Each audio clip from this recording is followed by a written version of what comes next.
Sasabak sa katatakutan ng tambalan ni Catherine Bernardo at Daniel Padilla. Kwento tungkol sa pamahiing Pinoy na pagpag ang gagawin nilang pelikula. Catherine at Daniel, trending na. Mabuti na lang, wala pa nagkakamali. Matapos magpakilig sa Must Be Love, mananakot naman ang patok na love team ni Daniel Padilla at Catherine Bernardo. Kasado na ang bago nilang horror film na Pagpag mula sa Skylight Films.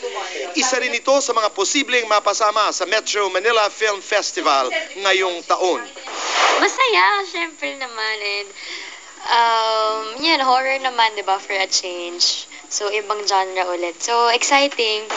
Hamon para kay Daniel ang pelikula dahil first time niyang gagawa ng horror movie. Nag-uusap kami parati mga director pa before sa Princess Inay. Sabi ko ako gusto ko ng horror. Si Catherine nakapag-horror na siya. Madali naman para sa dalawa ang paksa ng pelikula dahil pamilyar sila sa pamahiing Pinoy na pagpag.